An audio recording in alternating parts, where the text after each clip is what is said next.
Welcome, everyone, to Fantasy Foresight, the podcast. We're your hosts and co-founders of FantasyForesight.com, coming to you from the Rambo Fixture Company studios. I'm Ben. And I'm Jay.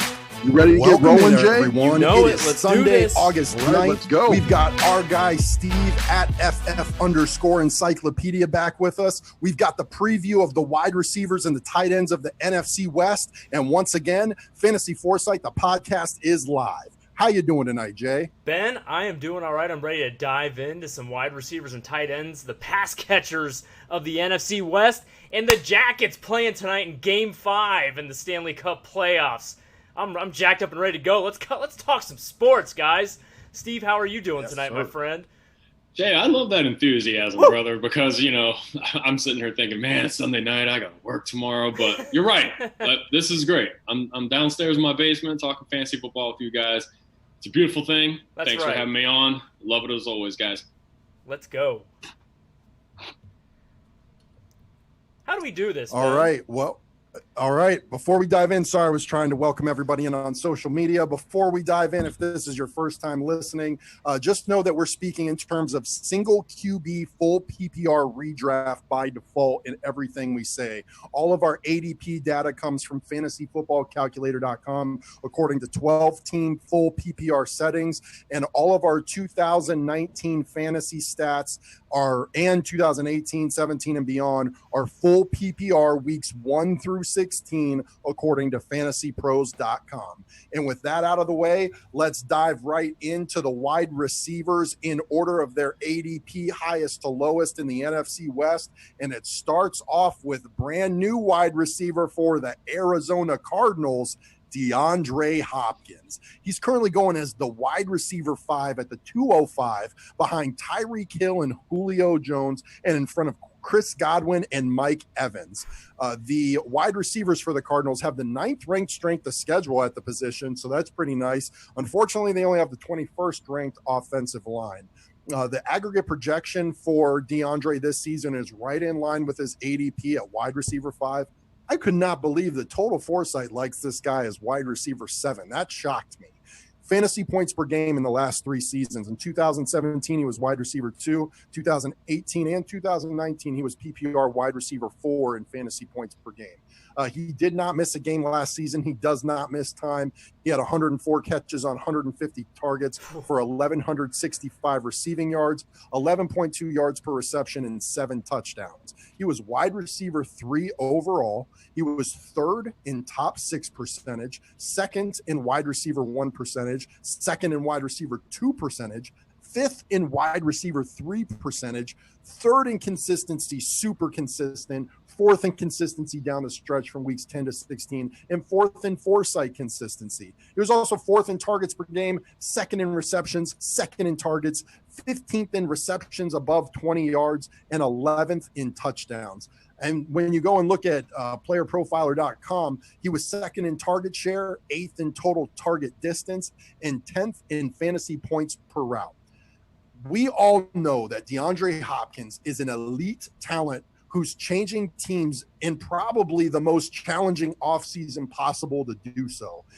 Like I said, he's an elite talent, but at that price tag, though he may be able to stay close to his typical crazy high target share, Kyler Murray was less accurate and had lower yards per attempt than Deshaun Watson. So I worry about the reduced quality of those targets, and that's if he still even gets those 150-plus targets, which, while possible, is certainly no guarantee. And in this unique offseason, when a quarterback wide receiver combo are going to get less time than usual to build chemistry, let's just say I don't love this wide receiver 5 price tag, even though I have immense respect for DeAndre Hopkins. First and foremost, just let me say I'm happy for Hop that he's no longer in Houston. Good for him. True. But and part of the reason for that is, guys, when I'm looking over these red zone numbers, 150 targets last season. And I know obviously I'm talking about Houston's offense and not the Arizona Cardinals, but Hopkins gets targeted 150 times. Do you guys have any clue how many red zone looks he got? Oh, God. It's going to be astronomically low, and it's going to be very disappointing, I have a feeling. Exactly. 13. That is putrid. Oh, I don't understand how, name most wide receiver twos around the league for teams, and they're getting targeted more in the red zone. And I don't know how that happened, if that's by design, what the case may be. But I just thought our boy Eddles was targeted significantly more than that in the red zone, and he's not really a red zone threat. Yeah, I just look at it like, especially how well Hopkins can high point a ball, right. Toe tap. Right. I mean, those are skills that really come through in the red zone. Exactly. But at any rate, and while I'm talking about red zone numbers for all of our listeners out there, you can go to fantasyforesight.com, check out the Foresight Encyclopedia tab. I have all the red zone goal line distribution numbers, if you will, for wide receivers, tight ends, running backs, whatnot. Out there for you to check out if you'd like to. Some really good information out there, all about the guys we're talking about here tonight in the NFC West. Awesome. So, yeah, Ben, all the points you make, I completely agree. The wide receiver 5 price tag, Hopkins he's better than wide receiver 5 talent wise.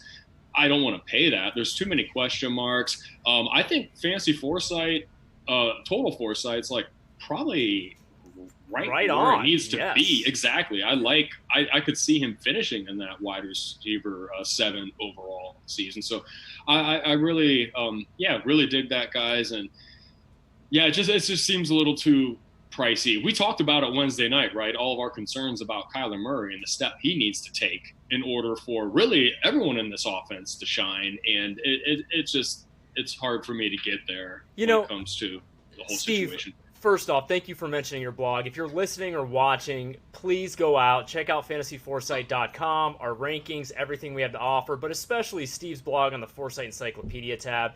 His presentation, the data he goes over is just next level stuff. You're going to love it and find it to be a tremendous value for your fantasy football season. Now, getting back to DeAndre Hopkins, as I'm listening to you guys, it's dawning on me that my fear and maybe the hurt that I experienced from the Cleveland Browns offensive disappointment from last season, how we kind of got burned from our expectations, and that fear transitioning to Tampa Bay might be misguided.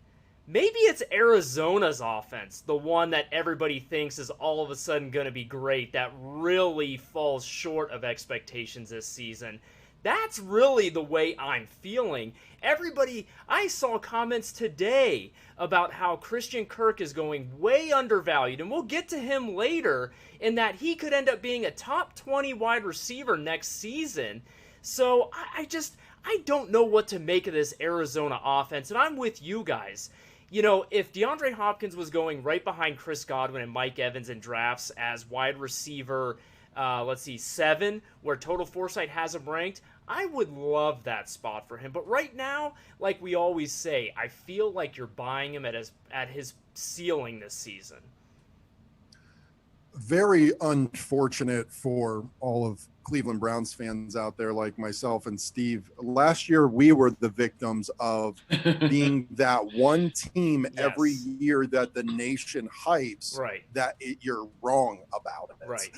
It's one thing when nobody expects anything of you. It's another thing when everybody expects something of you and you fall flat on your face.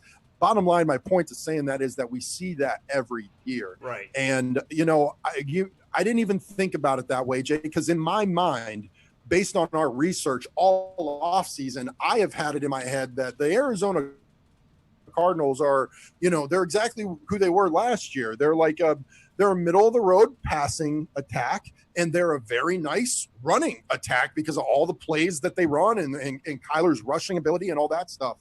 But when you have people out there, apparently we're in the minority because Kyler is going as QB3. And then people are talking all about, DeAndre Hopkins and Christian Kirk. I love the rushing in this offense. The passing, I think there is a cap on the ceiling for the passing. I think there's going to be a nice, consistent little floor, but for it to be elite, I just don't know if it's going to blow the roof off like people need it to for them to be that elite. Well, we're all starting off in agreement, which is a good sign for this podcast. I'm sure it's not going to stay that way, but we all can also... It's not. Let y'all know that right now. Excellent. It's perfect for the listeners. All right. But we can all also agree that we are all thankful DeAndre Hopkins moved to this division, because otherwise The top drafted wide receiver in this entire division would then be our next guy, and that is Cooper Kupp of the LA Rams, being drafted as WR15 in the middle of the 4th round. He is currently going behind DJ Moore and Amari Cooper and in front of Calvin Ridley and Robert Woods. Right now, the Rams pass catchers have the 7th ranked strength of schedule for the position and the 25th ranked offensive line. Now, Cooper Kupp, his aggregate projection is WR10, well ahead of where he's being drafted. Some lofty expectations this season for Mr. Kupp. And Total Foresight doesn't necessarily disagree, as right now he is listed as WR9 overall. But let's take a look at his last 3 seasons. In 2017, he finished in as WR32 in fantasy points per game. In 2018, he finished in as WR15 in fantasy points per game. And last season, he finished as WR8 overall in fantasy points per game. He did not miss a game. He finished with 87 catches on 124 targets for 1,062 yards and 9 touchdowns. Now, in addition to his great points per game average, he did finish WR6 overall in points. He was 7th in top 6 percentage, 14th in WR1 percentage, 25th in WR2 percentage, a little bit of a dip there, and then 15th in WR3 percentage. He was 7th overall in receptions, 12th in targets, 15th in targets per game, and 16th in yards. Now, some real high-end numbers for him. He was 5th in receptions of greater than 20 yards, which you really don't think of Cooper Kupp as at least a deep threat, but a big play guy, that he is. He also finished, and this is really the bread and butter from last season, he was 2nd in touchdowns last season. Wow. Now, some of his cons, and they are alarming. He was 9th in consistency overall, but he was just 34th in consistency from weeks 10 to 16, resulting in a rank of 17th in Foresight consistency. You don't like to see that from a premier player like this going high in drafts late in the season. Some notable next-gen stats, he was WR7 in separation.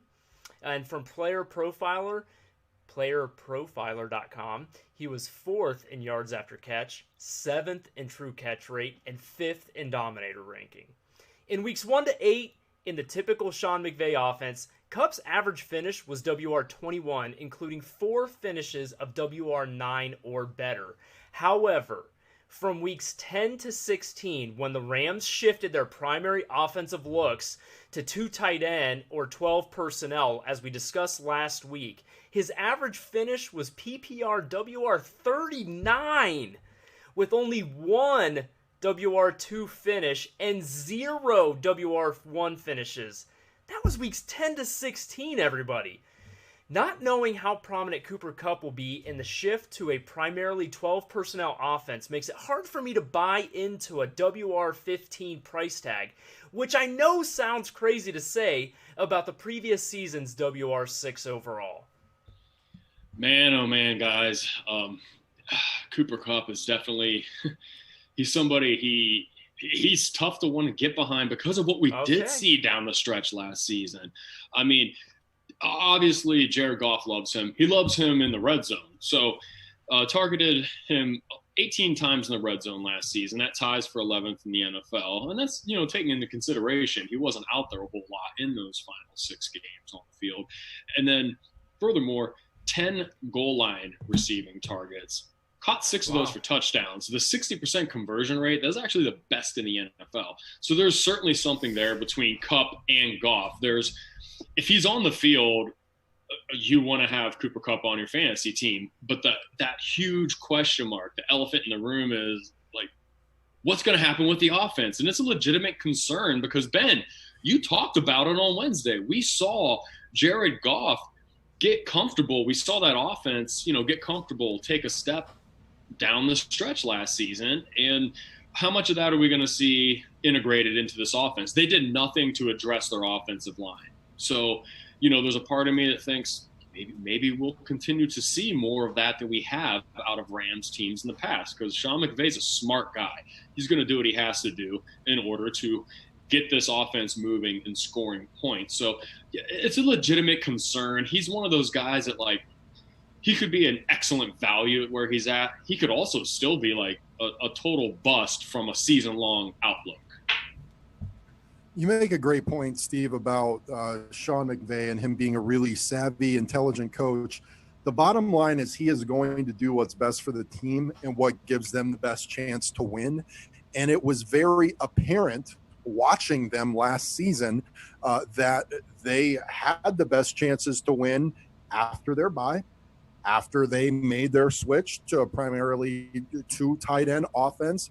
And it's really strange to say, because typically Jared Goff was a very different quarterback, dependent on whether or not Cooper Kupp was on the field, because he misses some time with injuries as well.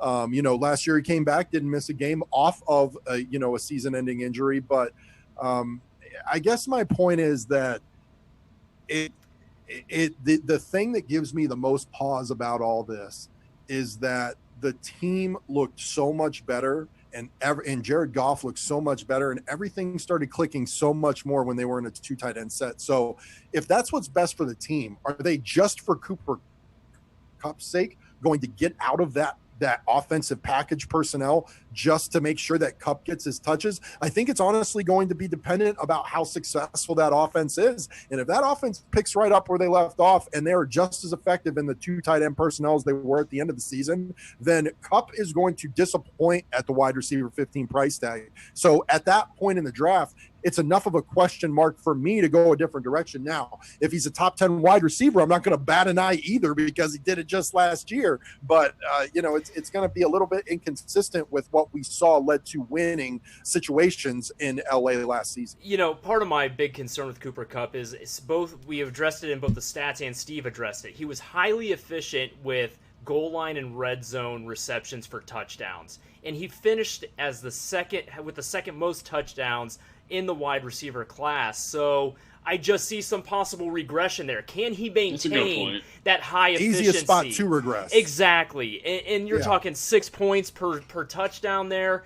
That could be a little bit of a drop-off points-wise. His actual yardage production, I can see him maintaining that. But then again, if he drops off in the touchdown arena, then you're falling back from where he finished last season, more of where he's being drafted right now.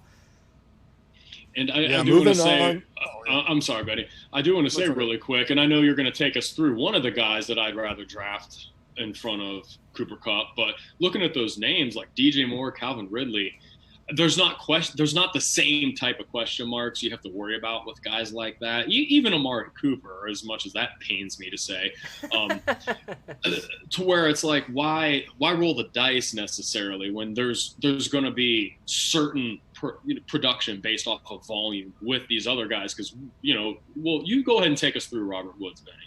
Well, you make a great point, Steve. It's well documented how much I am not an Amari Cooper guy.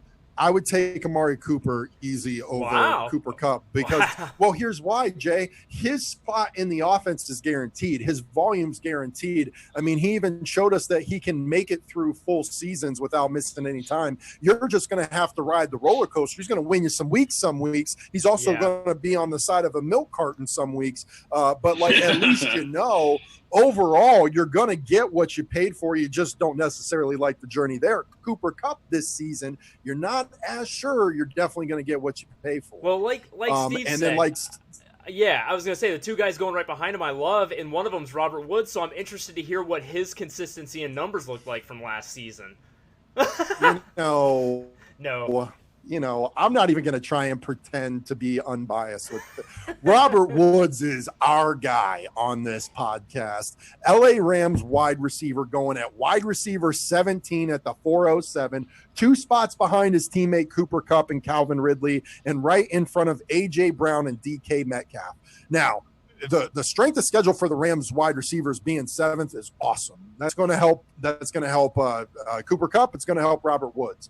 Offensive line, they're both going to struggle a little bit more than they would because Jared Goff's not going to have as much time to throw. But we like at Total Foresight Robert Woods is wide receiver 10, and that's right behind his aggregate projection of wide receiver 9. Compare both of those to a wide receiver 17 price tag.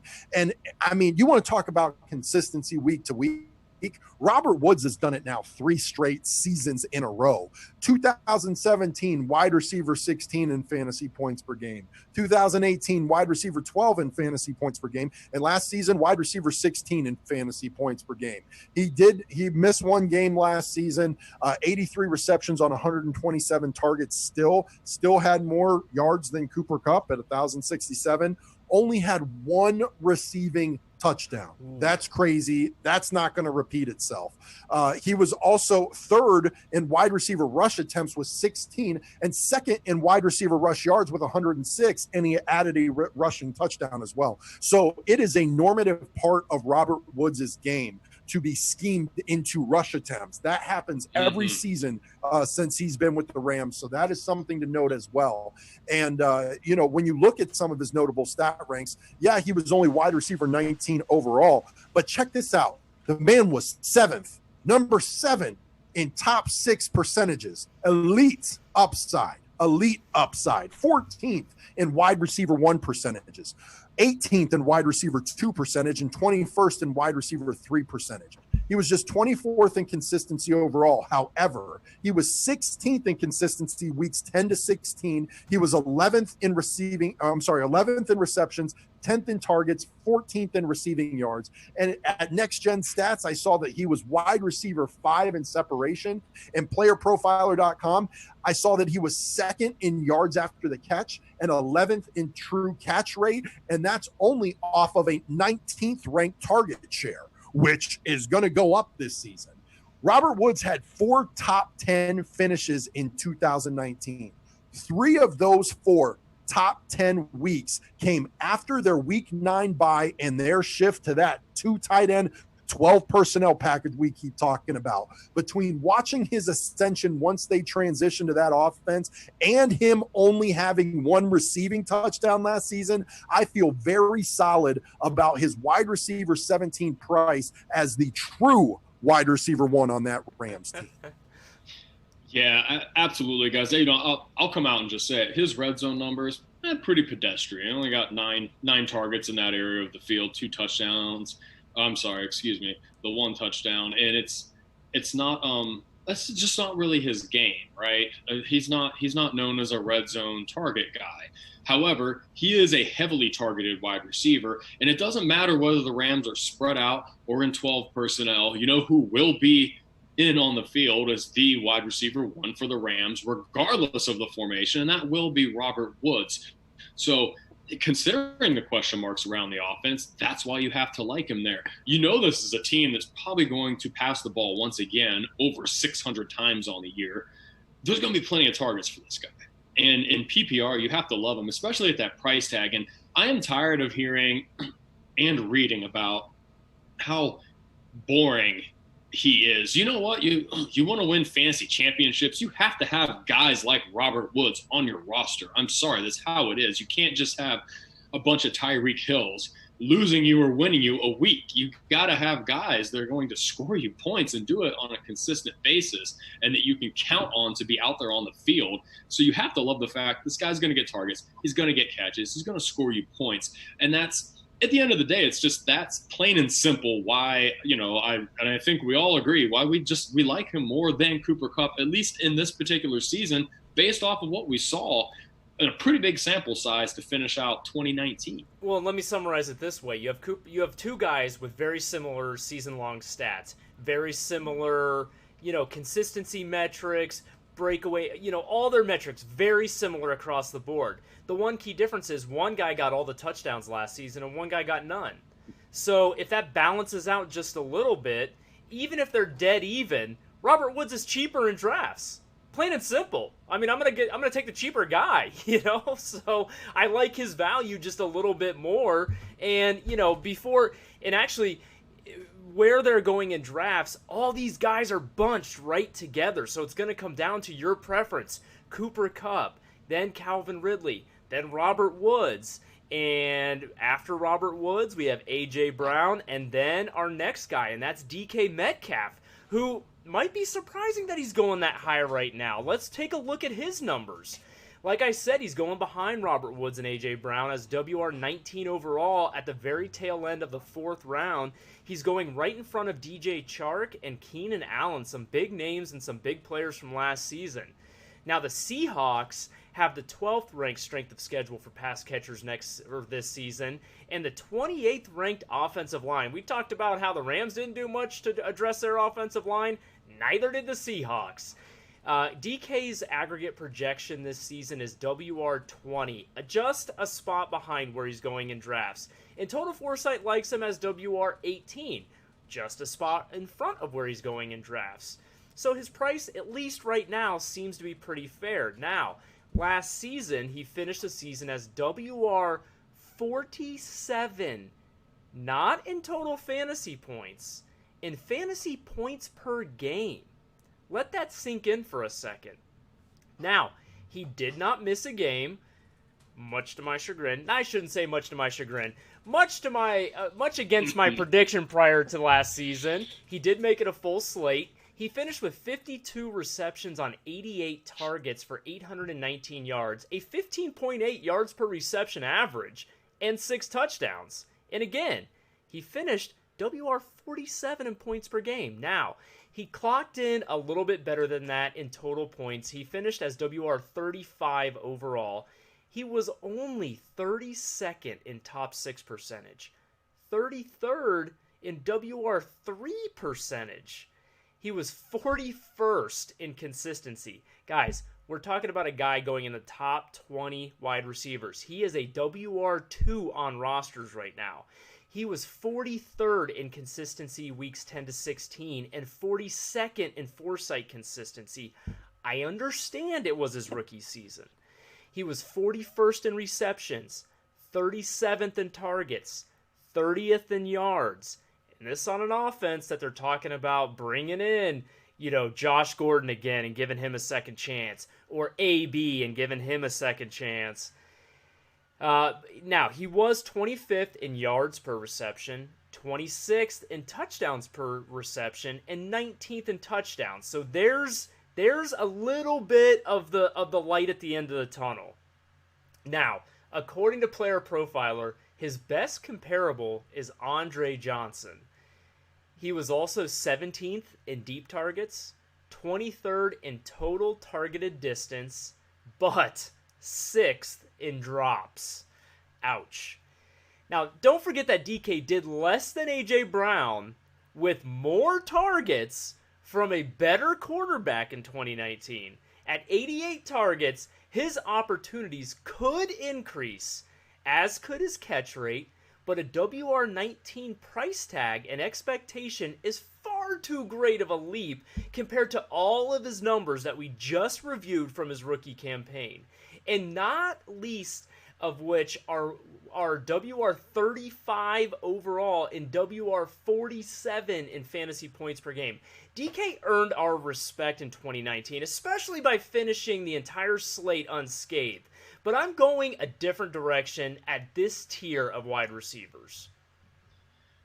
So, fellas, let me say first and foremost that I'm not on either A.J. Brown or DK Metcalf at this point in the draft. Sorry.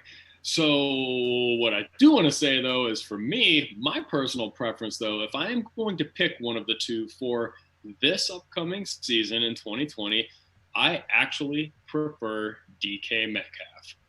And this is what I was saying. This is why I have a little bit of a disagreement.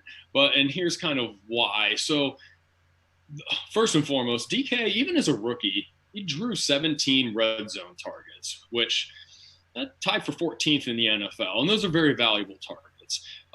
He did only haul in 4 for touchdowns. The efficiency wasn't there. We know he had, some documented issues with drops, stuff he's got to work on. But the case I'm building up to is when at least comparing him to A.J. Brown is Russell Wilson threw 89 red zone attempts, second in the NFL. And we were talking about it Wednesday night that there's the opportunity for that to actually grow a little bit. So I look at what Tennessee did. This is with Tannehill and Marcus Mariota combined. Tannehill only had 37 red zone attempts, but as a team, they threw 50. So, it's almost only half as much. And I guess the point I'm trying to make is I think A.J. Brown, heck yeah, better wide receiver, bigger talent, more explosive. I mean, when I say bigger, I don't mean physically. They're pretty close, though. But he is the superior talent. I think he is the more polished, better wide receiver of the two. I just like DK more for his opportunity and that he does have Russell Wilson. I totally agree. You would think he could have put up some better numbers with what he was given and the opportunity he did have.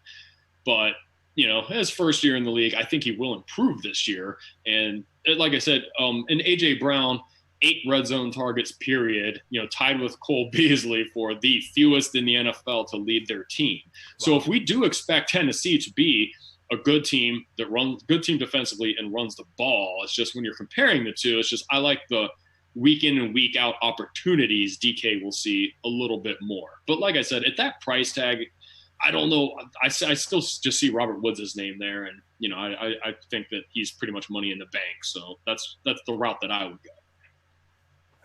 go. You both make varying degrees of good points. Jay, I think but you like mine better. I think, Jay, you make a really good point about the fact that it says a little something to me that we continue to hear chatter out of Seattle about them bringing in a Josh Gordon or bringing in an Antonio Brown. I think if they were absolutely in love with where DK is at and with his trajectory, we wouldn't necessarily see that. And when I look at this bunch of 5 wide receivers, Robert Woods, A.J. Brown, DK Metcalf, DJ Chark, Keenan Allen, taking all 4 over DK. I like Robert Woods the most on that list. I think DJ Chark, somebody that we'll be covering here in a few weeks, is somebody that's an immense value at that point. We do agree, Steve, and I appreciate the point that you say that, hey, overall, A.J. Brown, better wide receiver. That's undeniable at this point. Precisely. And at this point in the draft, I'm going to bet on proven talent that I've seen before. We have not seen DK do anything close to a wide receiver 19 type of production. Not in any metric other than being 19th in touchdowns. He was he was 6th in drops. Fair play. He was 6th in drops. Whether or not that helps you feel better about his wide receiver 19 price tag is up to you. But that's the thing. He got double the red zone targets, which I'm not going to depend on A.J. Brown to have a ton of 60-yard touchdowns don't get me wrong, this year. I'd rather have Robert Woods and DJ Chark over A.J. Brown for sure. I agree. And I would still probably would take Keenan Allen over A.J. Brown as well. But I'm taking A.J. Brown over DK Metcalf, and that's where we disagree. I understand that he got a lot of red zone opportunities. Will that continue? Maybe. I don't know. But we do know that he wasn't efficient with those targets. Maybe he will change that and capitalize on them more and increase his touchdowns. But man, before they brought in Jamal Adams, I got to admit, I was a little bit higher on Seattle's offense as a whole because I perceived that defense to be so bad. Jamal Adams is going to be a game changer and is going to stop that defense from being awful. And I think that is going to put a cap on the volume a little bit. And Steve, I am interested to hear you tell me whether or not it would affect things for you if they did bring in a Josh Gordon at this point, how you would feel about DK. So I don't honestly know off the top of my head. Antonio Brown, if he came in, he's out in the first 8 games, right? Isn't that what was doled out for him? Yes, I thought. Yeah. I'm not sure on Gordon's situation, the opportunity to go up. But if Gordon came in and he was available week 1, then yeah, definitely, because it's another talented receiver that has done things in the NFL and he's going to be out on the field and he's going to take targets away. So yeah, that would definitely change things. I think they're looking at other wide receivers. It might be a little bit more because of the next guy we're going to talk about. He hasn't been the healthiest example of a wide receiver, throughout his NFL career. So, I think it might more than anything be like a need for depth. Plus Pete Carroll, he'll bring in any misfit toys that he can throw in the mix.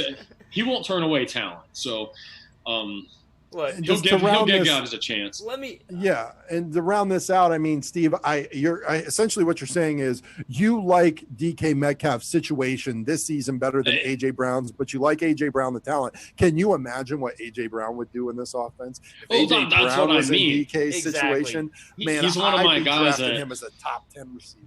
There's so many guys in the NFL that I'm like, I wish I could just pick you from this team and put you on this team, right? And it'd be fantasy gold. And he's definitely one of them because a talent like that, you just want to see what he would do if he was just peppered targets every single week. Let me finish up this conversation on DK real quick because he and I have a tumultuous relationship. I was very down on DK coming in because I thought there was no way this guy is going to have an impact, nor is he going to stay healthy in the NFL, and he proved me wrong. He came in and had a fine rookie season and stayed healthy. Now, in the offseason, I kind of came back and was real high on DK. And I'm like, you know what? He's going to take a big step forward his sophomore year. He's electric. He stayed healthy. I was, some of that hype started to follow, and everybody was kind of thinking the same thing, it seems. And now I'm kind of pumping the brakes saying, whoa, wait a minute. We always talk about you got to bring it back to price. And WR19? Listen, I think taking out another loan, just like Kyler. Exactly. That mortgage is priced way too high. That rate is scary.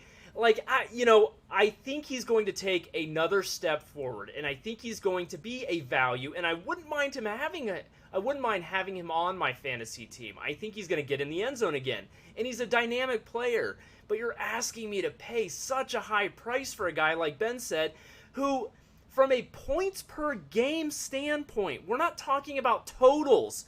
We're talking about what he does when he's on the field in each game. He was WR47, and now you're asking me to pay WR19 price tag. In my mind, that's really where I hope and expect, and he could possibly finish this season. So again, you're taking a guy at his ceiling. So with that being said, let's move on to his teammate and see where. Hey, oh boy! Jay, all right. I think I know what this is all about. This is about their playoff game last season, right? Is that what this is all about? Mr. Philly fan over there. No, it has nothing to do with that. When DK set a rookie record and absolutely smoked your Philadelphia. I do not recall. Ooh, bringing the heat over there. I've got some heat for you. Your Honor, I do not recall. I do not recall. So convenient. Moving on to the next wide receiver in this division. And for the second time on this episode, we have got the best wide receiver on a team going behind his less than teammate. And I'm talking about Seattle Seahawks wide receiver, Tyler freaking Lockett. He is currently going as wide receiver 23 at the 506 behind Keenan Allen, behind T.Y. Hilton, in front of Terry McLaurin and Courtland Sutton. He's got the same 12th ranked strength of schedule at the wide receiver position, same challenges with the offensive line, but he's got one of the GOATs in Russell Wilson, so it doesn't even matter. The Foresight aggregate projection for Tyler Lockett is wide receiver 15. That's better than wide receiver 23 price tag. His total Foresight metric is a wide receiver 19. Better than wide receiver 23 price tag. Now, 3 seasons ago in points per game, he was only wide receiver 67. But in 2018 and 2019, he was wide receiver 24 and wide receiver 23 in fantasy points per game. He did not miss a game last year, hauled in 76 catches on 103 targets, over 1,000 yards, and 7 touchdowns at a 13.2 yard per reception average. He was wide receiver 17 overall. He was wide receiver 17 overall. DK was wide receiver 35 overall. And yet Tyler Lockett is going as wide receiver 23 and his teammates going as wide receiver 19. What are we doing, people? This makes no sense. You are just like, oh my gosh, everything is perfect, and you're over projecting. You're getting too excited. Come back to the reality. Look at those muscles, Ben.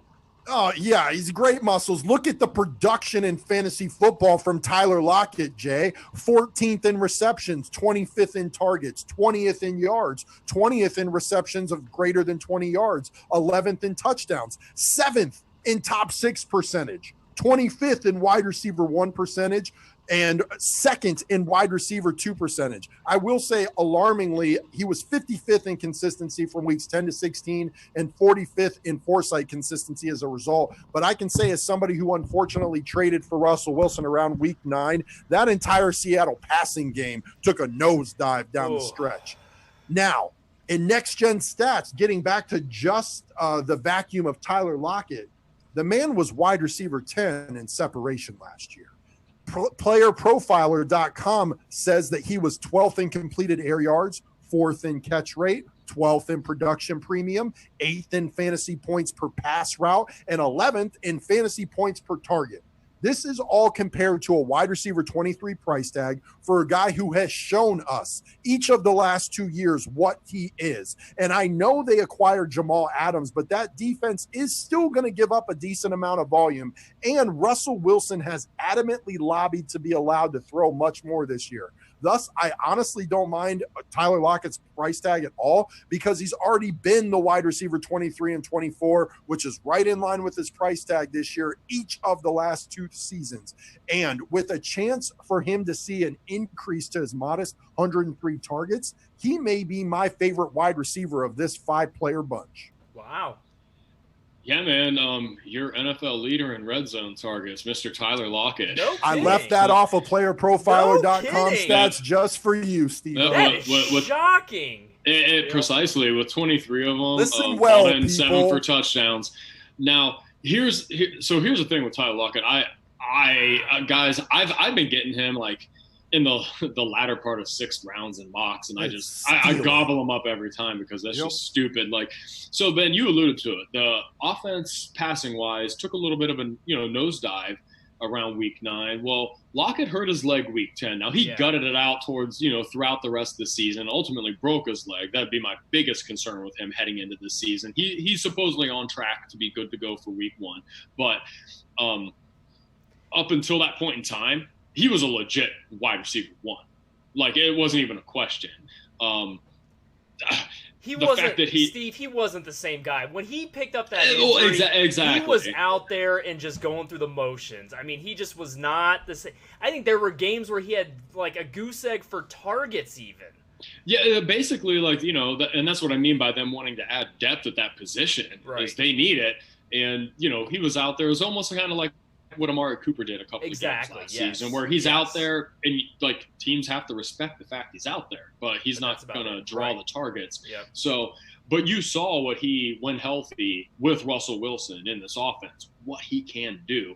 So, yeah, at that price tag, even at the 506 where he's going currently, he's somebody, especially guys. Could you imagine you have him as your wide receiver 3? You got a couple of sweet running backs, and then you pop that guy in as wide receiver 3, like with wide receiver 1 upside. So yeah, you're absolutely right. He could get more targets. He clearly is Russell Wilson's favorite on the team, and that means something because Russell Wilson is one fantastic football player. So love it. Love Lockett where he's going. I'm glad we did this because I am a Lockett guy too. I've always loved him. I've loved his value every season over the last few years. Last season at the end of the year though, the injury didn't help, but just the lack of production was such a killer, and it just made me like I'm not down on him, but I'm just I was pumping the brakes a little bit, but now you're making me feel better. So I think I'm back in on Tyler. I like it. This is the last DK Tyler comparison I'm going to make. With a broken leg down the stretch. Oh, no. Tyler Lockett was 55th in consistency weeks 10 to 19 with a not broken leg. DK could only muster 43rd in consistency weeks 10 to 16. Enough said. So Perfect. I mean, and in all seriousness, I do make a point to factor in and mention injuries with players. I didn't with Tyler Lockett because with broken bones, like it's just a little ligament, for me. Exactly.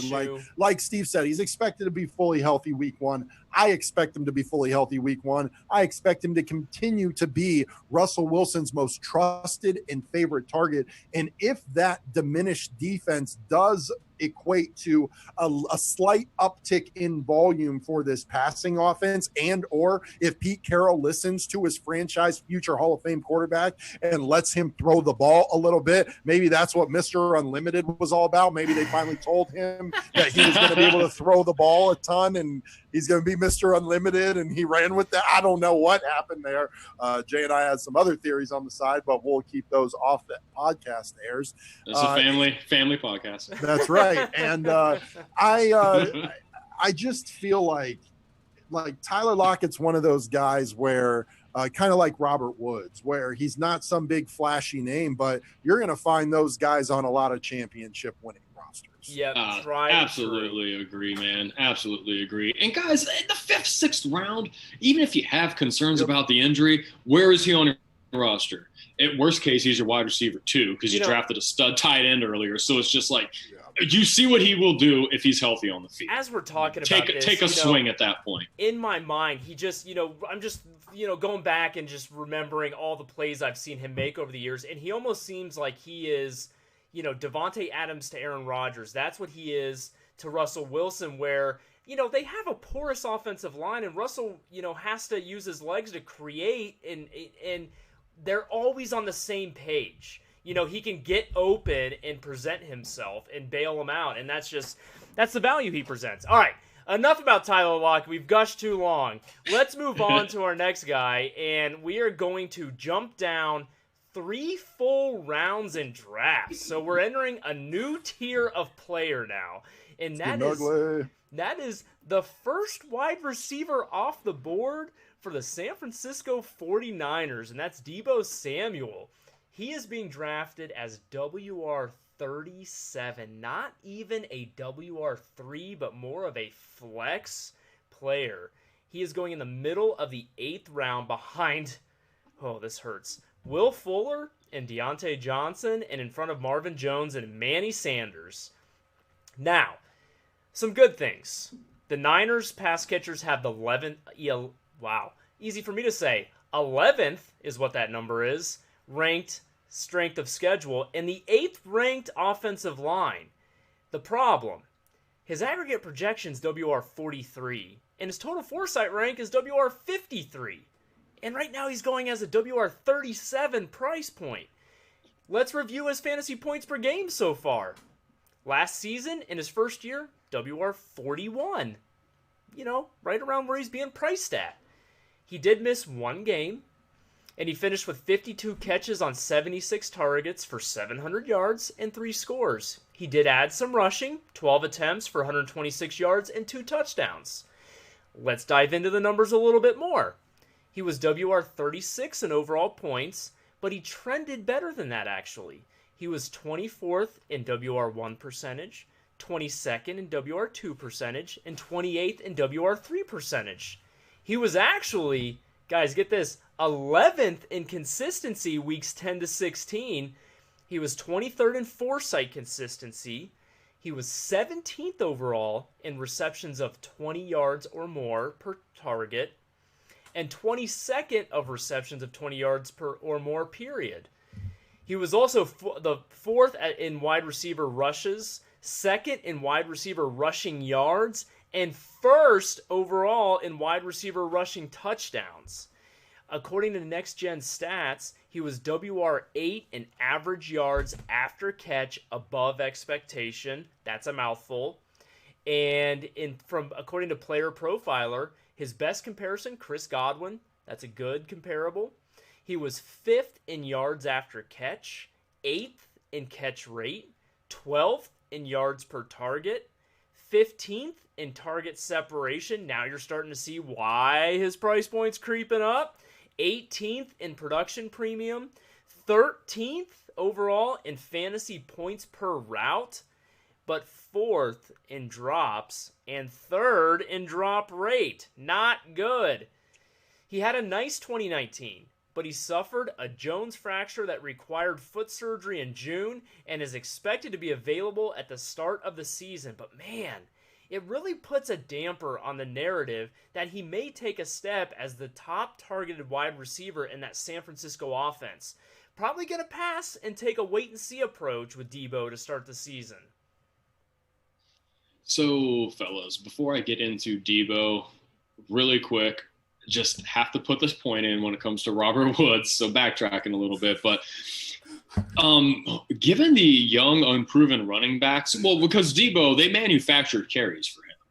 And we talked about that. We see the same thing with Robert Woods, and it's just another reason to like Woods is, he's going to get a carry here and there. Sure. I just wouldn't be surprised if they manufacture even more carries for him this season after Todd Gurley, leaving town. So now Debo Samuel, guys, I was utterly stunned to see that he was the 49ers leader in red zone targets. Wow. I would have thought that would be Mr. George Kittle. Yeah. Now, you mentioned the drops. I don't know if any of those were dropped, but, he's a rookie wide receiver. It's a pretty complex system. So I'm not entirely surprised that he only scored one touchdown off of those 17 attempts. I mean, guys, 17 targets, like we said with DK, that's tied for 14th in the NFL. That's not a small number of red zone targets. One touchdown. That's Mike Williams was about that bad. We're talking about the very bottom of the NFL for guys who are getting double-digit red zone targets. So, that was something that kind of jumped off to me when I was looking at those numbers, because I was just stunned that he got that many, and I was also not aware that he was that inefficient with those targets. So, I'm right there with you. It's hard to want to use an 8th round pick on a guy coming off with that kind of an injury, and you don't know. Even if he is available to go, what is he going to play? 10% of snaps, 20% of snaps? Will he get 2 targets a game? Will they even try to manufacture runs for him? Who knows? To me, it's just kind of like it really stinks because I was kind of excited about Debo, like a lot of people were, but I just feel like you got to kind of take a step back and just wait and see. Not for me, guys. Debo was one of the guys that I was really looking forward to diving into before he got hurt. When you're doing the research for these podcasts, because we're also fantasy players ourselves, it's kind of like a treasure hunt where you're sifting through a lot of dirt and you're hoping to find some gems here and there.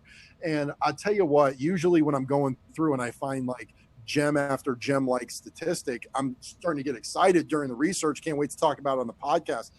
Every gem stat I pulled up with Debo just made me sad because I was like, this dude just had a Jones fracture a couple months ago and had surgery a couple months ago, and he's expected to be available at the start of the season, but a broken bone and like something that requires foot surgery. If you're not familiar with the Jones fracture, it's that spiral type of fracture. And it's just, it took all the wind out of my sails when it came to Debo, because just 11th in consistency weeks 10 to 16. The kid was figuring it out down the stretch. Like Steve made a great point. Kyle Shanahan's offensive system is so super complex. It's very efficient, but it is very difficult to pick up.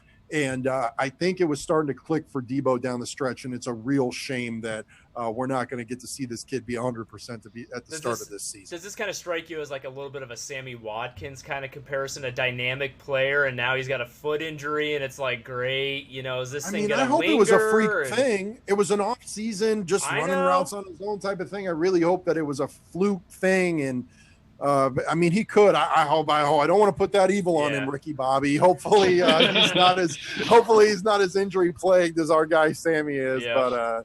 But moving on, we've got another young wide receiver in this division. Here we go. I'm gonna be honest. I was kind of surprised by some of the things I found out about Christian Kirk, and he's not having surgery. But we all know how I feel about that quarterback, so I'm not too excited. And he's the number 2, whereas Debo would have been the number 1. I digress. We're talking about Arizona Cardinals wide receiver Christian Kirk going as the wide receiver 46 at the 10-10. But man, going around some guys that I like, going behind Mecole Hardman and Jamison Crowder, and in front of Jalen Reagor and Justin Jefferson, man. Just like DeAndre Hopkins, got a very nice 9th ranked strength of schedule at the wide receiver position. just the 21st ranked offensive line, neither here nor there. And, Foresight aggregate projection likes him better than his price tag as wide receiver 42 compared to ADP wide receiver 46. And Total Foresight likes him a tick less than his price tag at wide receiver 47. Now, and his rookie campaign, he was wide receiver 49 in fantasy points per game. And last year, he improved that to wide receiver 31 in fantasy points per game. So he clearly improved. He clearly took a step. And that was including him missing 3 games due to injury that he came back from and played well after the fact. But he had, because of that injury, just 61 catches on 98 targets for 649 yards and 3 touchdowns. Added some rushing attempts for 87 yards, not a big deal. He was wide receiver 40 overall, missing those 3 games. So he did, in not a full season, he finished as wide receiver 40 overall and wide receiver 31 in fantasy points per game compared to a wide receiver 46 price tag. Like, there's already value demonstrated there, even if Kyler was just what Kyler was last year.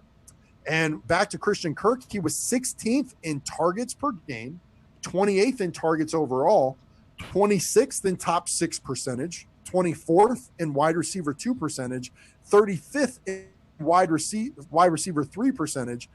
Yet, unfortunately, he was just 38th in consistency, 41st in consistency weeks 10 to 16, 47th in Foresight consistency. Now, back to just the vacuum of Christian Kirk. According to Next Gen Stats, this guy was wide receiver 4 in separation. That's elite separation right there. And Player Profiler lists his best comp as Stephon Diggs. Now, I wanted to I'll get to that in a second. Remember these stats, though. He was 2nd in snap share and 18th in route participation and 16th in target share compared to Larry Fitzgerald's 37th rank in both snap share and target share, plus just 43rd in route participation. Christian Kirk was also 23rd in true catch rate. So when you compare the snap share and the route participation rates, it appears to be that Christian Kirk is the clear wide receiver 2 on this team after definitely taking a step in his sophomore campaign. And with Hopkins coming to town to take away all the defensive attention, I actually think Christian Kirk is a solid play at his wide receiver 46 price tag. And I think I'd only take Jalen Reagor over him in that wide receiver tier. Yeah, I'm definitely, after, hearing and reading those numbers a little, I wasn't hot or cold on Kirk. I know he had some solid games last season, but yeah, that price tag, definitely a decent depth piece, and you could see him emerge to be something that, somebody maybe you'd want to start or, flex or use in bye weeks from time to time. As far as his red zone production went, we just talked about Debo being pretty inefficient. Kirk was right there with him. He had 1 touchdown off of 12 targets, and with 6 goal line targets, did not convert a single one of those. Wow. But at the end of the day, I don't know if you guys know this about me. I've always liked Christian Kirk. I liked him coming out. And I think more of that lack of efficiency around the red zone is, it's more on the quarterback play. We talked about it Wednesday night when I talked about Kyler Murray. He struggled in the red zone last season, as a lot of rookie quarterbacks do.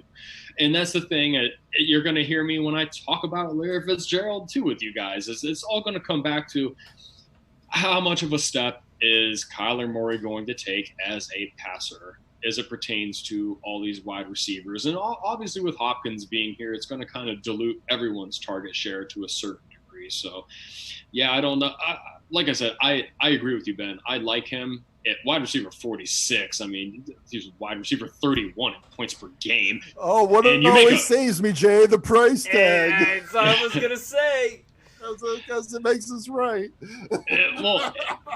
But it makes sense. That's why it makes us right, because it makes the sense. It's like, but can you argue against that? And you do make a very, very valid point. I never have looked at Christian Kirk as a Batman, right?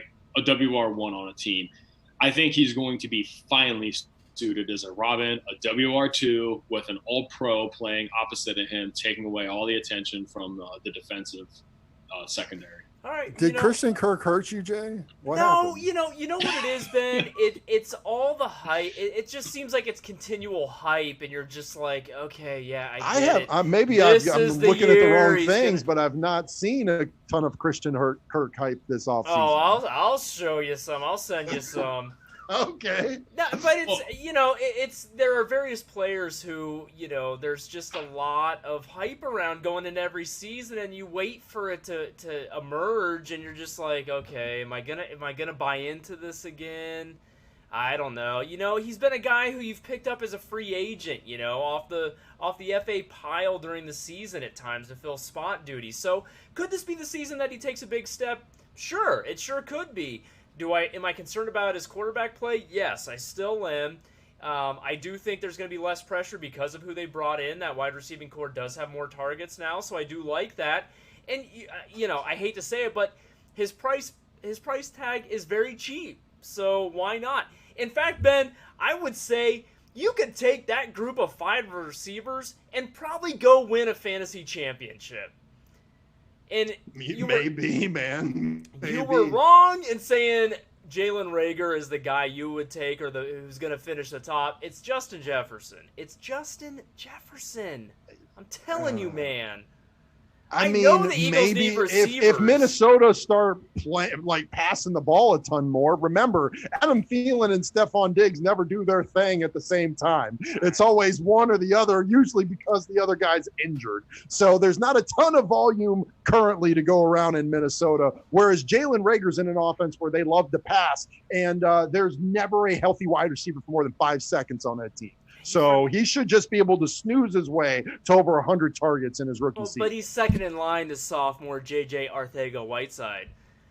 Again, we'll get to that. All right, let's move on. Your fandom is blinding you a little bit with Philly over there. Let's move on to another rookie, since we're talking about young players here. Brandon Ayuk of the San Francisco 49ers. He is being drafted as WR53 in the middle of the 12th round now. He is going behind Sterling Shepard and Anthony Miller, in front of John Brown and Michael Pittman Jr., who, another dynamic young player.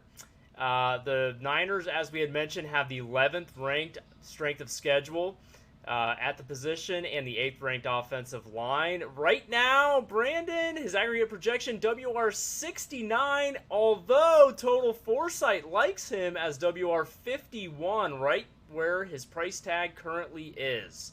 Now, in Arizona State in 2018, he played in 13 games, only had 3 starts, and churned out 33 receptions for a little under 500 yards and 3 touchdowns. Now, in 2019, though, he played in 12 games, started all 12 of them, and finished with 65 receptions for almost 1,200 yards for an 18.3 yards per reception average and 8 scores. According to Player Profiler, his best comparable is Victor Cruz. Now, here's where it gets really nice. He was Dane Brugler's rookie WR5, and Dane was quoted as saying, quote, "The definition of a playmaker is a player who turns small plays into big plays, and that is exactly what Ayuk can do with his dynamic athleticism, projecting similar to Emmanuel Sanders, his skill set, role, and impact at the NFL level." And, okay, close quote, and per a July 30th article at NBCSports.com, Kyle Shanahan said that he thinks he's got, quote, Isaac Bruce and Brandon Ayuk. So we've got a Victor Cruz comparable over here, a Manny Sanders comparable over there, and an Isaac Bruce comparable from his head coach, and a team with an absolute void at the WR position, while Debo recovers from very recent foot surgery.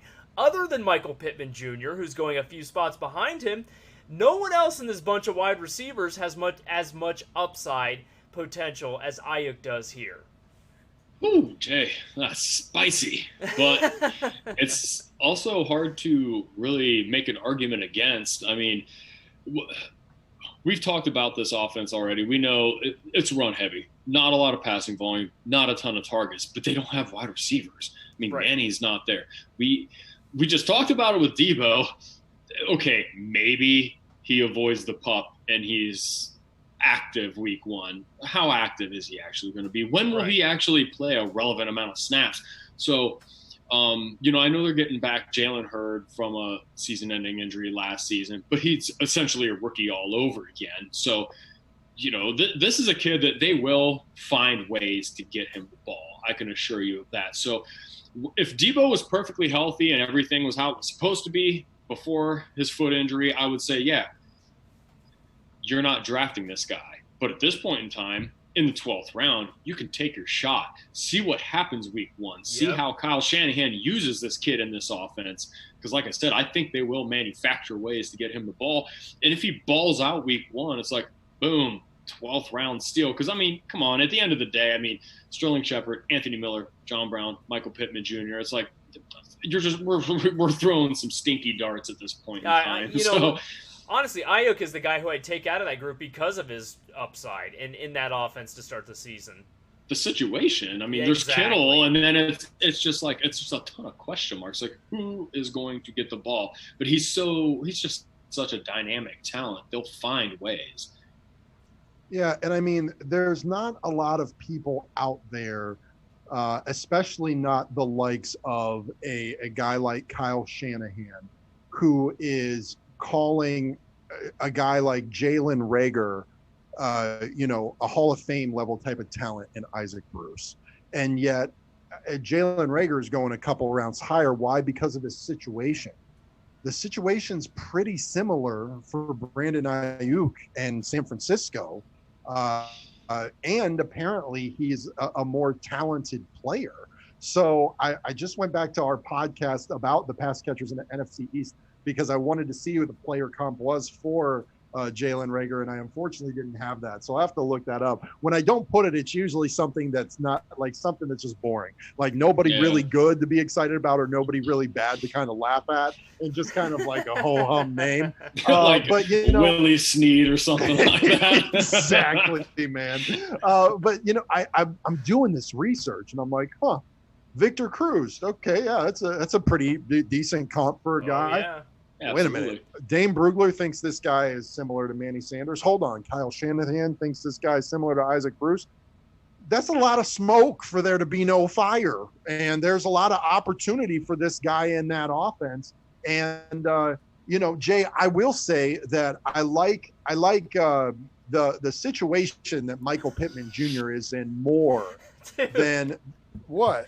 His comparison is Christian Kirk. All right, but you see, all hype. It's all hype and a bunch. Get out of here. So good. Christian Kirk is fine as a wide receiver for 46 price tag. Perfect. He's always saying he's a nice little depth piece. I can count on Jalen Reagor being relevant in 3 years. You are not allowed as even an Eagles fan to enjoy any bit of success that Jalen Reagor has this season because you are so sure. You're like Aaron Goldhammering him right now. Like you're one of his own and you're not even allowing him the opportunity. I'm going to boom before he drops his first pass. You're ridiculous. Get out of here. My point in saying all this is Brandon Ayuk finds himself in a very similar situation to Jalen Reagor. One situation that we all in the fantasy community view to be a favorable one. And on top of that, he has got crazy Hall of Fame level talent comparison all over the place, not just one place, not just two, 3 different places I found in a short period of time researching for this podcast that's all comparing him to great NFL talent. Like I said, other than Michael Pittman Jr.'s combination of excellent situation and very NFL ready talent, you know, Brandon Ayuk is who I like in this group more than any of the other wide receivers. Let's talk about somebody with actual NFL talent. All right. Well, we're talking about Larry Legend, Arizona Cardinals wide receiver, Larry Fitzgerald, man. I love Larry. I think I was the last one on the Larry train, but even myself now has gotten off of that train. Oh, man. Mr. Larry Legend. I love Larry, and I'm glad that he's playing another season, but I really went into this podcast wanting to prove a hypothesis or disprove disprove it that I had. And my hypothesis was based on the eyeball test watching last year, it appeared to me that Christian Kirk overtook Larry Fitzgerald as being the number 2 wide receiver in that offense. And then when you look at the snap share and target share and all things like that, it really confirmed that hypothesis for me. So it really makes sense when you hear that Larry Fitzgerald's going as the wide receiver 60 at the 1401 behind Golden Tate. How is Golden Tate going so late? And Alan Lazard, and in front of Brashad Perryman and Mike Williams. Again, benefits from that strong 9th-ranked strength of schedule at the wide receiver position. His aggregate projection is wide receiver 66, and total Foresight likes him as wide receiver 59. My, how the mighty have fallen. Just 3 seasons ago, Larry Legend was wide receiver 5 in fantasy points per game. Last year, he dropped it down to wide receiver 38 in fantasy points per game. In 2018, he did that. And then last year in 2019, he was wide receiver 45 in fantasy points per game. As per usual, he did not miss a start. Still got over 100 targets, converted that into 71 receptions for 759 yards and 4 touchdowns. But still wide receiver 33 overall. Hey. I mean, just in a vacuum to say, like, you can get last year's wide receiver 33 overall, wide receiver 60, it seems like a value. But we all know they brought in DeAndre Hopkins, and we all know that Larry is 79 years old. But last season, he was still 18th in receptions, 26th in targets, 36th in yards, 30th in wide receiver 2 percentage, 15th in wide receiver 3 percentage, but 34th in consistency and 31st in consistency weeks 10 to 16. I will say a couple of surprising stats from 2019 at playerprofiler.com. Larry Fitzgerald was 16th in yards after catch, 4th in true catch rate, and Larry Legend was not on one injury report in 2019, man. Larry Legend finished as a back-end wide receiver 3 at 89 years old last season. And as a well-noted Larry Fitzgerald fan, I believe I am officially the last one on this bus. And like I said, I'm calling it. The ride's over, man. This is the season. He finally only sees around 60-ish targets and is more negatively impacted by DeAndre Hopkins' arrival than anyone because there's only so many targets to go around. Christian Kirk's ahead of him on the pecking order. They've got a full season in Kenyon Drake now. So Larry Fitzgerald is going to be there with the capability to help ball out at any time when it matters in real life football. But for the purposes of fantasy, it is over for Larry Fitzgerald. And I am very sad to say. Yeah, man, no, that is sad. I mean, Larry Legend, probably one of my top favorite football players, period, of all time. A great player, great human being. And, Larry, I won't have any shares of you in fantasy, but you'll always have a lot of shares of my heart. But that said, and the reason I think this is actually a very it's an important statistic to bring up, guys, because we are talking about target share. And while I absolutely agree with you, Ben, Christian Kirk, he did overtake Larry Fitzgerald last season. But when you get down around the red zone and goal line, Kyler Murray trusted, like he probably should, Larry Legend. So Fitzgerald last season was one of 7 wide receivers to get double-digit goal line looks as far as targets. And I should say this for our listeners, if you go out and you read the blog on the website, I do define this, but when I say a goal line target, I'm not thinking of it in the same way as I do a goal line carry. Goal line carry, 5 yards or closer. Goal line target, 10 yards or closer. But Fitzgerald got 10 of those. Not only scored 3 touchdowns, wasn't necessarily efficient with those as a lot of other receivers. And again, I think that's more towards Kyler Murray. But it's important to bring up because it does go back to that high price tag on DeAndre Hopkins. Because Kyler has the one season with Larry Legend. He did trust him down around that part of the field. And we talked about where, to me, Hopkins, I think he's highly valuable with those kind of targets. He should be targeted down there. So it's just going to be interesting because there's only going to be so many of those throughout the 2020 season. And how many of those will Hopkins get? Because he's going to need those to even get to that WR7 price tag or where Total Foresight has finishing. So that's the reason I want to bring up that stat. Like, we're not drafting Fitzgerald. You're not starting him on your fantasy team, but you have to be aware of the fact that he was one of 7 guys that got 10 goal line looks as a wide receiver last season. That you just can't overlook that when it comes to what you might want to pay into Hopkins next year. Well, I was hoping Ben was going to be offering discount tickets to join him on the bus, but it looks like it's not going to be the case. And yeah, last season, Larry just became a touchdown-dependent wide receiver, and he only had 4 of those touchdowns. So just tough to trust a guy week to week, even, unfortunately, at this point. So we are going to shift focus now to the tight ends, and we're going to kick this thing back off on the high end, and that is with the first tight end off the board in this division. And we have an elite player, guys. Woohoo! First one tonight. Well, all right, besides DeAndre Hopkins. However, let's see. He is George Kittle, San Francisco 49ers, elite tight end, going as tight end 2 behind Travis Kelce and in front of Mark Andrews and Zach Ertz. The Niners tight ends have the 5th ranked strength of schedule, and we already mentioned that they have the 8th ranked offensive line, as you would expect. George Kittle, his aggregate projection is tight end 2. Total Foresight actually has him ranked as tight end 3. His fantasy points per game, not a surprise. Tight end, in 2017, during his was that his rookie season, he was tight end 25. 2018, this is where the elite comes in. He was tight end 3, and last year he was tight end 2 in fantasy points per game. Now, last season he did miss 2 games. However, he still did record 78 catches on 100 targets at the tight end position for 967 yards, which is a 12.4 yards per reception average, and got in the end zone 5 times. He was tight end 4 overall. He was 2nd in consistency. He was 5th in consistency weeks 10 to 16, but he was 2nd in Foresight consistency. He was 1st overall at the position in top 6 percentage, and he was 2nd in top 12 percentage.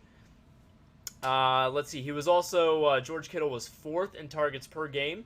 He was 4th in targets overall, 4th in receptions, 3rd in yards, 8th in yards per reception. He was 2nd in receptions greater than 20 yards, and 5th in touchdowns. Let's see, some notable stats from playerprofiler.com. George Kittle was 1st in target share and yards after catch. He was 6th in completed air yards, 2nd in yards per target, 1st in yards per route, 3rd in catch rate, despite being 16th in catchable target rate, 6th in production premium. He was also 3rd in dominator rating, 2nd in fantasy points per route, and but this is where the doubt starts to creep in just a little bit. He is 15th in injury probability after missing those 2 games last season. So we're to the point where we're all to view Kittle as the 1B to Travis Kelce's 1A, right? Well, Kelce's 2019 would have been good enough for WR6 overall and WR8 overall in fantasy points per game, whereas Kittle's 2019 would have been good for WR22 overall and WR11 in fantasy points per game. Still the clear tight end 2 option overall with no threat to his target share.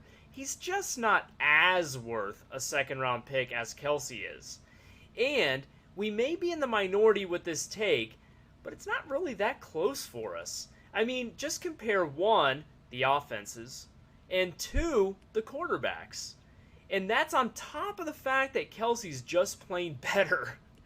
Moral of the story, Kelce, worth it. Kittle, just not quite as much. Yeah, I have to say, guys, when I was looking over the red zone numbers, when it came down to, well, as I already said, Deebo Samuel led the 49ers in red zone targets, which, a little bit of a red flag, because you would think that Kittle would get far and away the majority of those. And my primary concern was, because I've been hearing a lot this offseason, and I go back and forth on how much I want to buy into it, and I sometimes do myself, is he is bound to have touchdown, positive touchdown regression. How can he just have 5 touchdown catches? And when I look at the fact he only caught 2 red zone touchdowns, you're like, man, tight ends in the red zone, he should be money. Well, he only got 16 looks there, which tied for fourth amongst tight ends, and didn't even lead his own team. Huh. And I think to myself, well, gosh, given the lack of receiving weapons, that should go up. But then I'm like, well, they keep not having receiving weapons around him, and well, maybe that's because he is one heck of a football player. A fantastic talent. He is an unstoppable force. So what happens when you get down around the red zone? Defenses scheme the crap out of stopping George Kittle, and that's how Deebo Samuel gets 17 red zone looks, but only scores 1 touchdown. So, I want to buy into Kittle, emerging and maybe getting 8 touchdowns instead of 5. Flirting with double digits, but unless Deebo comes back and he's healthy and he emerges, or Jalen Hurd emerges, or even Brandon Ayuk emerges, it's like someone else has to draw attention off of Kittle for him to get more red zone targets, because for him to only get 16 in that offense with that surrounding supporting cast around him as pass catchers, it just seems criminally low. But that's what it is. And it was very similar in 2018 as well, guys.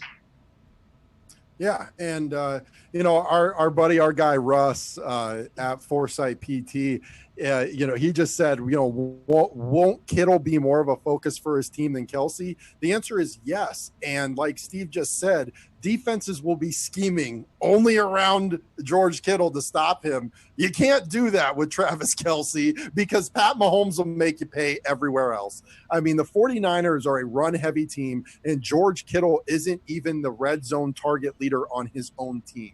If you are only drafting George Kittle because he's the second best at his position, if you're only drafting George Kittle in the second round merely because he's the second best at his position, then you're doing it wrong. We are historically late tight end guys on this podcast, but if you're going to go early tight end, don't just do it because of the position. The reason that we subscribe to you drafting Travis Kelsey where you do is because you get a value on Travis Kelsey at that point in the draft as if he is a wide receiver and not just the tight end. Are you happy with wide receiver 22 production at the end of the second round? No, you're not. And that's exactly who, durability is a part of the equation. That's exactly who George Kittle was at his price point in 2019. So, George Kittle, he's the second best tight end for sure. But to me, he's just not worth that second round pick. I'm sorry. Moving on, we are going to talk about LA Rams tight end Tyler Higbee, flash in the pan, burst on the scene last season, and now all of a sudden he is going as tight end 9 at the 801 behind Evan Ingram and Hayden Hurst, and in front of Hunter Henry and Jared Cook. The Rams tight ends actually have the 8th ranked strength of schedule, but they only have the 25th ranked offensive line. The aggregate projection for Tyler Higbee is tight end 7. Total Foresight likes him as tight end 11. Now, in 2017, 2018, he was tight end 43 and 44 in points per game. Totally pedestrian, not usable whatsoever. Last year, in all of 2019, he was tight end 11 in fantasy points per game. Missed one game, had 61 catches on 77 targets for 650 yards and 2 touchdowns. He ended up, even though he largely did all his damage in the second half of the season, as tight end 8 overall. He was 13th in top 6 percentage and 11th in tight end 1 percentage. He was 11th in targets per game, 11th in consistency, 4th in consistency from weeks 10 to 16, and 6th in Foresight consistency. On the season, he was tight end 7 in receptions, tight end 9 in targets, tight end 8 in yards, and he was tight end 5 in receptions greater than 20 yards, and he was tight end 8 in touchdowns. So when you look at next-gen stats, you can see that he was 3rd amongst all pass catchers in separation. Now, tight ends get a little bit more in that category than other guys, but still, to be 3rd amongst all pass catchers says something to me.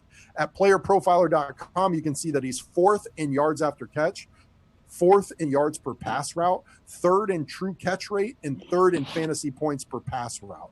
Higbee was truly outstanding, but in a very small sample size. But there's one thing I've seen this offseason back in April from USA Today that I just haven't been able to shake. Quote from Sean McVay: Really, really excited about what Gerald Everett's going to do, McVay said. I think Tyler Higbee did a phenomenal job, but I think Gerald Everett's a guy that I've got to do a better job of utilizing his skill set because he's a difference maker, end quote. Gerald Everett was well on his way to breaking out with 37 catches on 408 yards and 2 touchdowns and 11 yards per catch through LA's first 9 games. But he sustained that lingering knee injury in week 11 and eventually took a backseat to Tyler Higbee's Gronk-like 43 receptions for 522 and 2 touchdowns in 5 December starts. I should say in just 5 December starts. Higbee obviously shined in that stretch, but Everett, a former second-round pick and the first selection of McVay's head coaching tenure, did open the year as the team's every down receiving threat. So I really like the fact that Total Foresight really puts it in perspective, gives him credit for what he did, but takes into account, 1, the small sample size, and 2, the tight end competition that he has on his own team. So I think that tight end 11 rank is very well suited for Tyler Higbee. Yeah, it's, man, you make a lot of good points, and I'm kind of right there with you. Like, if Gerald Everett wasn't in the equation, I think probably as a whole fantasy community, we'd probably be a lot higher on Higbee than we currently are. But there's certainly that question, like with a healthy Gerald Everett. And there's also the question of how heavy will they utilize the 12 personnel, what target shares will look like between those two guys. There's a lot of questions. Now, the exciting part about Higbee, and you spoke to a lot of it already, Benny, but I use the word stunned because I just had no idea, guys. Tyler Higbee tied with Travis Kelce for the NFL lead in red zone targets with 19. Wow. To put that into context, think about what Tyler Higbee was doing the first 10 weeks of the season. No kidding. So my goodness, he was fed when those last 6 weeks of the season. So, it's almost like he took over for Cooper Kupp's place in Jared Goff's heart. Yes. Yeah. Touche, salesman. But, when I see that, it's just like, man, I couldn't believe it. I just looked at it a couple of different times, like, because I wrote it down. I'm like, did he really have 19 red zone targets? Because he didn't start and play all season. He didn't play half the season as a starter. So, it's something you definitely take notice of. So I think, I don't know, I'll get your guys' opinion, but, he's going as a top pick in the 8th round. That seems, given the risk, that's baked in there, you could see where if Higbee, if they just pick up where they left off, obviously he's a new upper echelon tight end, absolute steal at the 801. If he just gets kind of utilized with Gerald Everett or takes a backseat to Everett, you're going to end up cutting him and starting somebody else or trying to stream and find a tight end. So it could be an absolutely wasted pick. So he seems appropriate in the 8th round. I think that people that are in on Higbee at the 8th round, you could live with that decision. I don't know if it's for me at this point in time. I think I've been well documented with you guys as saying a lot of this Rams offense outside of Robert Woods, I just kind of want to take a step back. I'm okay with missing out on it, but I'll take a step back and then see if I can capitalize off of what I see happening in the first couple of weeks. And I think for me, Tyler Higbee might be part of that whole equation. I think you guys have summed it up really well. We saw what the Rams did in the later stages of the season when they moved to a 2 tight end set. So Tyler Higbee could be on the field a lot with Gerald Everett, and they could both share targets in that offense. As awkward as that is and can be, we've seen it work once. We didn't really see it work in Tampa with 2 dynamic tight ends with consistency for either one for a couple of years. So it's tough to trust what production we can expect, at least on a consistent basis, for either of those tight ends. So, Steve, to your point, where he's going in drafts in the 8th round, it's a fine price point, but with the guys going around him, Hayden Hurst is going right in front of him, and then Hunter Henry and Jared Cook going right behind him, I would much rather have shares of those guys than Tyler Higbee, at least at this point, until we get into the season to see what that offense is going to be. when you're looking at a list of Evan Ingram, Hayden Hurst, Tyler Higbee, Hunter Henry, and Jared Cook, the rightest answer on that list is Hayden Hurst, and it's not even close. And that's probably the most important takeaway from that bunch. But yes. As far as Tyler Higbee goes, I mean, Steve said it best. You're either going to be thrilled and get a great value at the 801, or you're going to be cutting your 8th round pick. Yeah. The good news is you're going to find out pretty quickly, but players that fit that mold, I really prefer them to have, late double-digit round draft equity attached to their name. There's the 801. There are a lot safer picks with, some similar upside, even, if you will, at that same stage. All right, so that wraps it up for drafted tight ends in this division. So in order to make it fair, we at least want to discuss one tight end from the other two rosters. No. Let me tell you. Okay. I decide how many players that we do every episode personally. And number one, I was going to make Jay talk about Greg Olsen. And number two, I've got a nice little sneaky tight end sleeper for you to round out this episode. Okay, fine. I'm going to talk about Greg Olsen, who's the next player. He's not being drafted, and he's appropriately actually, so. His aggregate projection is actually tight end 27 right now. He's tight end 25 in total Foresight rank. Greg Olsen's a future Hall of Famer. He was actually tight end 13 in fantasy points per game last season, surprisingly. 3rd straight year he's improved in that category. Maybe he's found the fountain of youth. Who knows? He did miss a couple of games last year. Look, here's what it all comes down to. Seattle's tight ends last year were fantastic. The problem was none of them could stay healthy for more than a game or two. You had Will Dissly, Jacob Hollister, whoever. The Seattle tight ends were tight end 4 in week 2, tight end 6 in week 3, tight end 2 in week 4, tight end 7 in week 5. I'm going to keep going. Tight end 4 in week 9. Tight end 3 in week 10, and then you had a couple other tight end 13 and 14 finishes. So, the team is begging for a legit tight end and want to stay healthy. And if Greg Olsen can manage to do that, to stay healthy, he could possibly crack, that top 12, that tight end 1 range again at this stage in his career, which sounds crazy. But, I mean, come on, I'm a reasonable person. We're all going to have to wait and see if, 1, he can stay healthy, and 2, where he's going to fit in that offense, even though he is a future Hall of Famer. I don't know. Maybe I'm in the minority here, guys, but in 2 tight end premium leagues that are deep as 15 teams, I like Olsen.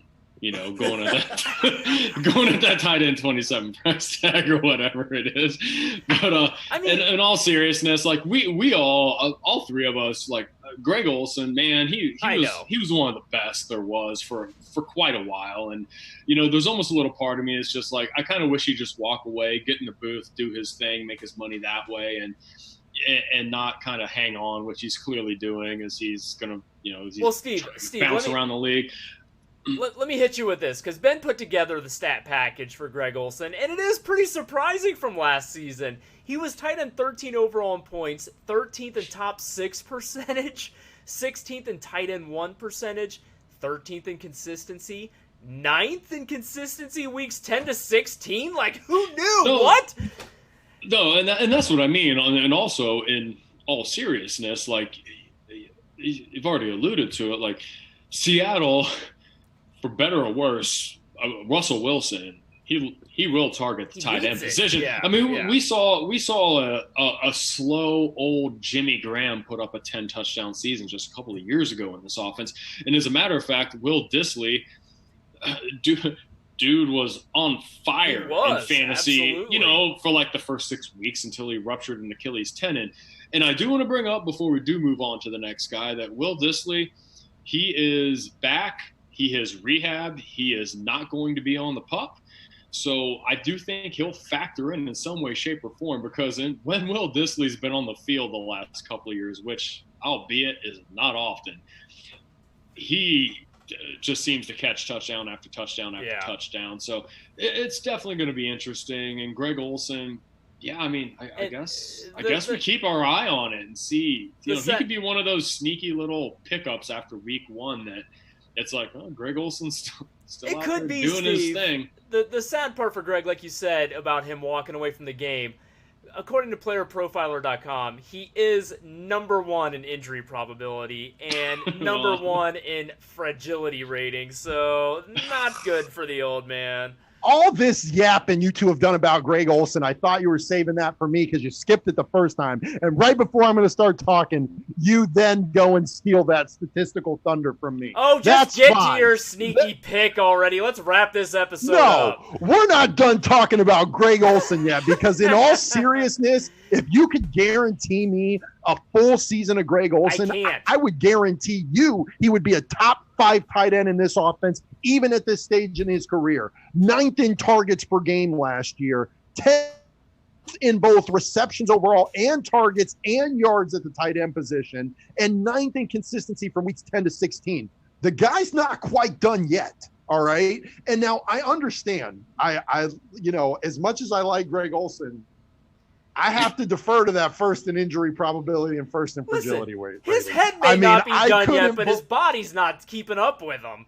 I knew that he was injury prone. Like that's a part of like his profile in my mind of who he is at this point. But first in injury probability, first in fragility rating, like I was not expecting that. Well, to be fair, Marquise Goodwin opted out, so that probably freed up that top spot. That's very true. Good point. Well, but the thing is, I mean, I get to that column in this episode, and I'm so excited based on all the stats that I've seen, and then I get to the end of player profile. You got to scroll all the way to the bottom right of that page, and I see the wah information just chilling there. And so, like Steve said, for the first couple weeks of the season, this guy could be a very nice streamer type value. It's just a matter of time before the wheels fall off, unfortunately. And it'll be interesting to see how long Greg can stay healthy, because while he does, that man is going to eat and do damage in that offense. And you're absolutely right. As much as we might want to, we're making our jokes, we're having a little fun with this, but at the end of the day, if he's healthy heading into the season, those first couple of weeks, there's so many dart throws people take going late tight end, whether it's the Jonnu Smiths, the Hawkinsons, the Tyler Higbees, that we're going to be cutting bait with people so soon in the 2020 season, to where it's just like, man, I saw Greg Olson got 9 Russell Wilson targets last week. I don't know if he's going to last past week 3, but I'll pick him up and I'll start him. And that's what streaming the position's all about. Hey, you just have to be fluid and go with it each week. We've talked about it. We don't know what to make of this season. We don't know how long it's going to last. So, you know what? That may be more of a value for somebody like Greg Olson, where it may be a shortened season. And, he doesn't have to last 16 games. If he can last 8, he might be the guy for you. All right. It'll be interesting to watch. And like Jay said, we'll get everybody out of here. I won't take long on this one, but according to the notes, this is going to be like a... Oh, don't worry about that. This is Arizona Cardinals tight end Dan Arnold. Okay. Who? Exactly. In weeks 1 through 16 last year, he only had 4 catches on 8 targets for 51 yards and 1 touchdown. However, this guy got the start in week 17. In his lone start, he caught four balls on 6 targets for 76 yards and a touchdown. I want you to listen to the progression of the offseason notes about Dan Arnold, okay? And keep this in mind that he's going completely for free, completely undrafted. If you're somebody that streams tight ends, somebody to definitely keep an eye out for. Back in December 2019, according to rotoworld.com, Arnold was claimed off waivers in early December, but was the top pass-catching tight end in the season finale with Charles Clay sidelined. Arnold is likely to return to Arizona in 2020 given his cheap contract, but he'll need Charles Clay to be elsewhere to have a shot at starting because besides that, the Cardinals only have run-blocking tight end Max Williams under contract. That's what they said in December. Fast forward to May 5th. Charles Clay is gone. With Charles Clay gone, it puts Arnold, quote, atop Arizona's thin tight ends room with Max Williams and Darrell Daniels. If Arnold, who is 6'6", over 220 pounds, did in fact wow the organization in 3 appearances last year, then it's certainly possible Coach Cliff Kingsbury leverages the 25-year-old's big-bodied frame in the red zone this upcoming year. All right, fast forward to just a couple days ago on August 6th. Quote, Cardinals correspondents Craig Grialou, sorry if I butchered that, and Mike Jarecki, who work for the team, included Arnold in a short list of Arizona players who could surprise this year. Like we said, the guy is 6'6" and 220 pounds. Jarecki said Arnold will create mismatches with smaller safeties and slower linebackers and could be utilized at times in the slot, especially in the red zone. According to the correspondents who talked up Arnold's, quote, immediate chemistry with Kyler Murray. In 3 games with Arizona last season, Arnold caught 8 of 14 targets for 127 yards and 2 touchdowns. I'm not saying this guy is going to be some world beater, but I am saying he is going to be a relevant tight end option that you've probably never heard of. Dude, I think you've uncovered a future speculative stash. Yes, sir. Oh man, I was gonna say thanks, Benny, for doing that homework for me ahead of time. got a little week 1 jump out there for everybody, but no, nice work, man. In all seriousness, I remember Dan Arnold being like a backup tight end for the Saints a couple of years ago, and that's the only way I recognize his name. I didn't even know he was on the Cardinals last season, so kudos for digging that up. Toot my own horn a little bit. Last pick in my Scott Fish Bowl tight end premium league. We'll see if that pays off. Nice.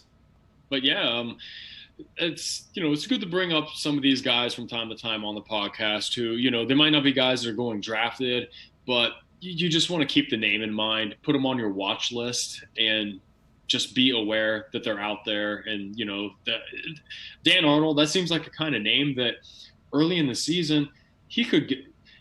Does it not sound like on a team loaded with Kenyon Drake, Kyler Murray, DeAndre Hopkins, could week 1 catch 5 balls for 66? Maybe not get in the end zone, but like for a tight end, that's a heck of a game in PPR, and he's just sitting out there free, and that people wouldn't even notice because he's just lost in the shuffle. So yeah, definitely. I'll be keeping my eye on him now. So nice work, Benny. Nice work, Ben. Thanks, guys.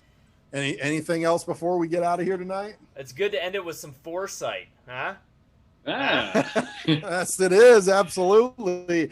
And next week, me and Steve are particularly excited about the next bunch we've got, because right behind Steve on that wall is a man named Baker Mayfield, who has got a lot of making up to do in 2020. That's right. We have got the quarterbacks and the running backs of the electrifying AFC North. Can't wait.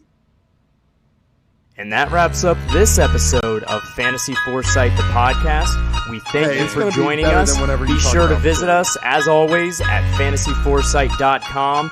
Use the links at the bottom of the page to find us across social media, including Twitter, Facebook, YouTube, and wherever you pod. We hope you enjoyed the episode, and we'll see you next time. Everything that Baker did is Freddie. Every single thing. I have written about as much. Man, Fake Show is legit. I mean, the only time in college or pro that he's not been good is last year. We're gonna find out who the real Baker May is, but I can't wait to hear everybody make excuses about it after that.